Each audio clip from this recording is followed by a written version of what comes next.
जल्दी उठ गई।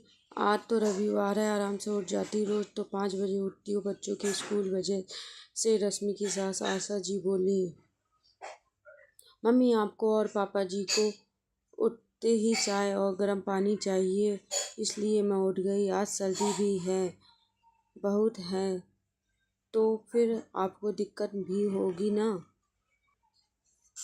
आप आराम से बैठिए, चाय और पानी ले आती हूँ। थोड़ी देर में रश्मि चाय और पानी लेकर आती है और सास ससुर जी के चरण स्पर्श कर उनका आशीर्वाद लेती है और फिर, आशा जी सदा सुहागिन रहो, तेरा भाई खूब तरक्की करे, और जिस भी आशीर्वाद की ज़रूरत होती वो भी आशीर्वाद आशा जी रश्मि को देती।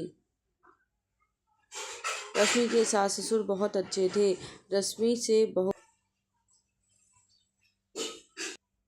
रश्मि से हालांकि ये वो आशा जी थीं जो कुछ साल पहले रश्मि के खिलाफ भी थी। उनके इकलौते बेटे ने लव मैरिज करके घर की इज्जत जो मिट्टी में मिला दी थी। रश्मि और उनके पति आलोक की लव मैरिज थी, जिसके खिलाफ आशा जी शुरू से ही थी, पर अपने इकलौते बेटे के आगे उनकी एक न चली और रश्मि उनके घर की बहू बनकर आ गई।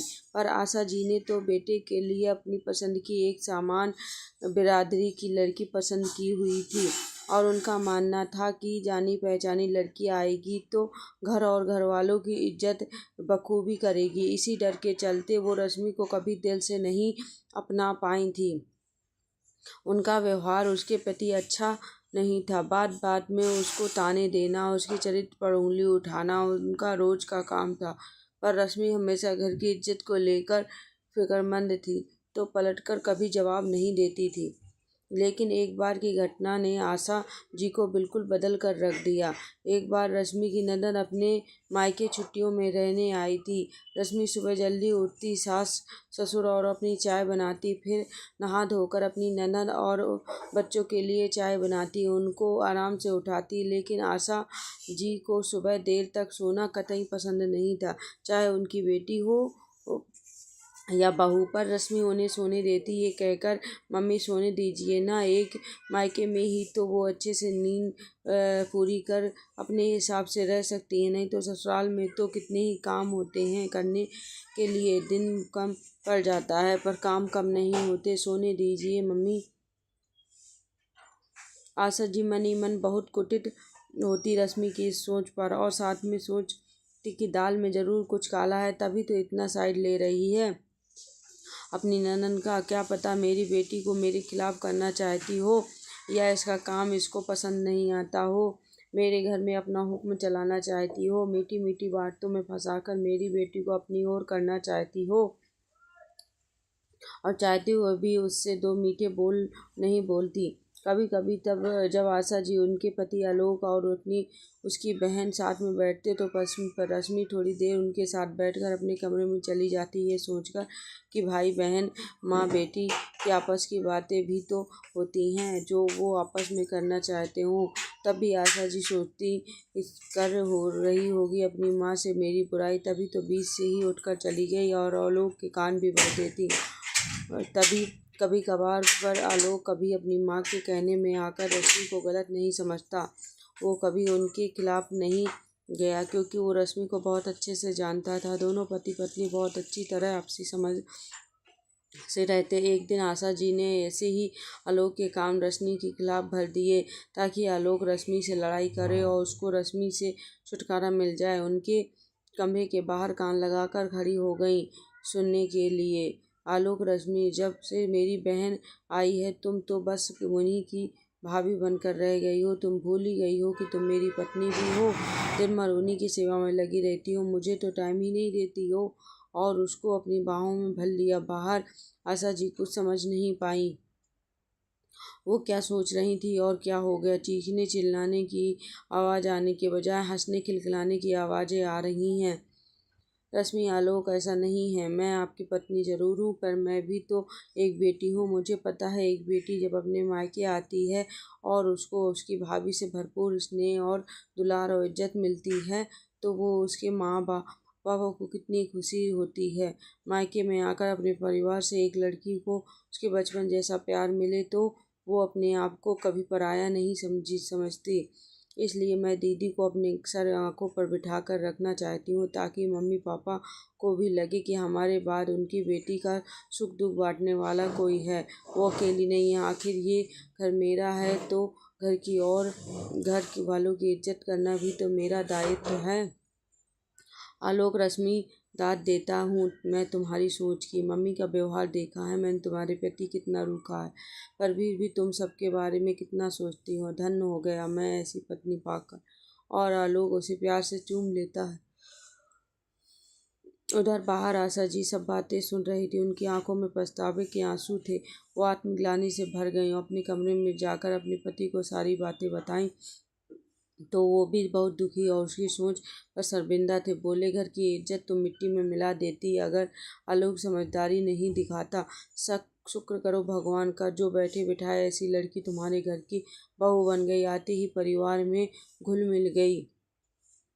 हाँ जी, आप सही कह रहे हो। मैं कल ही अपनी गलती की माफ़ी मांगूंगी अपनी बहू से, नई बेटी से। और कहकर दोनों पति पत्नी खुश हो गए। अगले दिन सुबह आशा जी का व्यवहार रश्मि के प्रति बहुत बदला बदला सा था और उसको रश्मि और आलोक दोनों ही नोटिस कर रहे थे। सोचकर बहुत खुश थे पर अचंभित भी थे कि आखिर माँ अचानक से इतना कैसे बदल गई। तभी आशा जी आईं और रश्मि से क्षमा मांगते हुए बोली कि माँ, मुझे माफ़ कर दो रश्मि बेटा, मैं तुम्हारे बारे में कितना गलत सोचती थी, पर तुम्हारी सोच ने मुझे ही गलत साबित कर दिया। मैंने कल तुम्हारी और आलोक की सारी बातें सुन ली थी, तब मुझे एहसास हुआ कि मैं हमेशा तुम्हारे खिलाफ थी और यही सोचती थी कि तुम मेरे बेटे से शादी सिर्फ पैसों के लिए की है और तुम कभी भी हमें इस घर से बेदखल कर सकती हो। रश्मि, अरे माँ, आपने ऐसे कैसे सोच लिया? आपसे ऐसा व्यवहार करने से पहले मैं 10 बार अपने पापा के बारे में सोचती हूँ। कल को मेरी भाभी भी मेरे मम्मी पापा के साथ ऐसा ही व्यवहार करे तो मुझे कैसा महसूस होगा। यही सोचकर मैं आपसे कुछ भी बुरा करने का सोच ही नहीं पाती हूँ। मैं भी तो एक बेटी हूँ, अपने माँ बाप का ध्यान रखना चाहती हूँ, तो आपका क्यों नहीं रखूँगी। और मेरे पापा हमेशा कहते हैं, बेटी तो 2 कुल का नाम रोशन करती है। इसलिए जब मैं आलोक की पत्नी बनकर अच्छी बहू साबित हो जाऊंगी तो अपने माँ पापा के लिए एक लायक बेटी भी तो बनूंगी। सच बेटे, तेरी जैसी बहू पाकर तो मैं धन्य हो गई, कहकर आशा जी को गले लगा लिया। तब का दिन और आज का दिन आशा जी जो अपनी बहू के खिलाफ थी, उनको बेटी सा प्यार करने लगी। दिन गुजरते गए और रश्मि और आशा का रिश्ता मजबूत होता गया। जब रश्मि माँ बनने वाली थी तो आशा जी ने उसकी बहुत देखभाल की। डिलीवरी के लिए उसके मायके भेजना उचित समझा। बोली, आलोक, रश्मि को उसके मायके छोड़ा। अब उसके पूरे महीने लग चुके हैं और कभी भी हॉस्पिटल जाना पड़ सकता है। तभी अचानक रश्मि के ससुर जी बोले, अरे मेरी पत्नी को क्या हुआ? अचानक बहू को मायके क्यों भेज रही हो? क्या गुस्ताखी की कर दी मेरी बहू ने अब? अरे आपकी पत्नी के होने के साथ साथ मैं किसी की बेटी भी हूँ और इन दिनों एक बेटी जो बातें और अपनी तकलीफ अपनी माँ से शेयर कर सकती है वो किसी और से नहीं। बचपन से जिस माँ ने उसे पाल पोस कर बड़ा किया है वो ही उसकी आदतों, पसंद नापसंद का ख्याल रख उसको इन परिस्थितियों में तन मन दोनों से खुश रख सकती है। जब जैसे मैं अपने मायके गई ऋतु अपनी बेटी आपके घर आई, वैसे ही रश्मि भी अपने माँ के पास ही जाएगी ना, आशा जी बोली। और रश्मि ने मायके में अपने बेटे को जन्म दिया। समाचार सुनती है आशा जी दौड़ी दौड़ी गई। अपनी बहू और पोते को देख फूल ही नहीं समा रही थी। दोस्तों, अक्सर देखने में सुनने में आता है कि सास और बहू की एक दूसरे से नहीं बनती, दोनों एक दूसरे के खिलाफ षड्यंत्र रचती रहती हैं या अपने पतियों के कान भरती रहती हैं और अच्छे खासे हंसते खेलते परिवार में तनाव और गुस्सा भर देती हैं। और कभी कभार तो खिलाफत इतनी बढ़ जाती है कि घर टूटने के कगार तक पहुंच जाता है। पर यदि पति और पत्नी का रिश्ता प्यार और विश्वास पर टिका हो तो गलतफहमी के अवसर कम ही हो जाते हैं। समस्या बढ़ने की बजाय आराम से हल भी हो सकती हैं। जिस समझदारी का परिचय रश्मि और आलोक ने दिया वो काबिले तारीफ था। नहीं तो उनका घर भी कब का बिखर गया होता और घर की इज्जत मिट्टी में मिलती। सो अलग। Thank you for watching.